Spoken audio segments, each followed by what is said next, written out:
Fired. Senator Gallacher.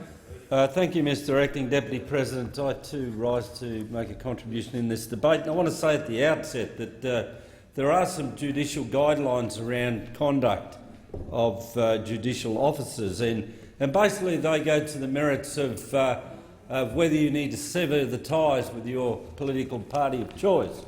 And it is prudent, I suppose, that the current Royal Commissioner would have been apprised of those guidelines and severed all ties with his links to a political party. And the easiest way to do that is to decline the invitation to a Liberal Party fundraiser, in which he's done that at a very late time of 9:23 this morning. Now, I really want to go to some of the substance that Senator Gallacher has put onto the table as fact. Now, just a cursory glance at the interim report of this Royal Commission, you find a very long statement about the standard of proof and findings of fact. Now, Senator Gallacher has alleged that there are several findings of fact against unions, against Mr Shorten and others. Now, just let's read this. A Royal Commission is not a court of law. There are no civil or criminal proceedings before it. The rules of evidence do not apply. The concept of the onus of proof does not apply. Strictly, it follows neither the civil standard of proof nor the criminal standard of proof applies to the Commission. So we have had very good Royal Commissions and very good Royal Commissions outcomes in the history of the Australian Parliament. We know that the Conservatives have always used Royal Commissions against unions and their political opponents. And we know that they haven't always gone the way they thought they have gone. Bottom of the harbour comes to mind, that Royal Commissions actually got their own life and found out that the great majority of people who are at risk of improper behaviour weren't the unions, it was the people doing their bottom of the harbour tax schemes.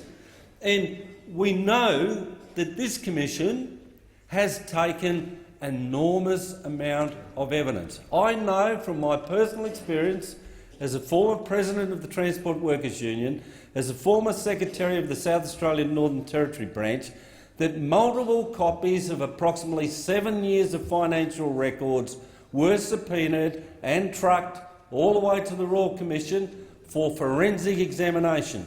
And I also know that not one question emanated from the forensic evaluation of 7 years thereabouts of forensic analysis of union records. And that has happened right across this country. This Commission has spent millions and millions of dollars and incidentally tied up millions of dollars of union funds in meeting its requirements, and hundreds of thousands of hours of union employees and members' money in meeting their requirements. In my case, or in our case, to find zero. Zero.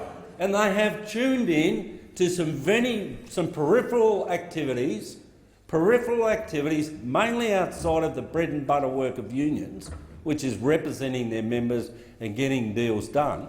They have, over a 7-year period, identified some peripheral issues and honed in on that. And this Royal Commissioner needed to demonstrate impartiality and a lack of bias. Instead, he has done exactly the opposite. I watched the media reports emanating from hearings of this Royal Commission. They hone in completely on his bias. They hone on completely on any suggestion that he's been critical of one of the witnesses.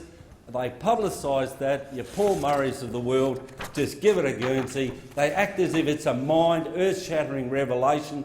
Just the other day, turn on Sky News, there it is, there's a bombshell in the Royal Commission. Some more unsubstantiated fact and allegation is portrayed as a truth, and this Royal Commissioner allows it to happen, and this Royal Commissioner thinks it's okay to go to a Liberal fundraiser. Well, I'll finish with this. I do my best to get outside of this environment here and mix with the general community. And a member of the public said to me, this is going to blow up on this Conservative government, because when they don't find anything, when there is no proof, it'll be seen for what it is, a witch hunt by a biased commissioner against good union people.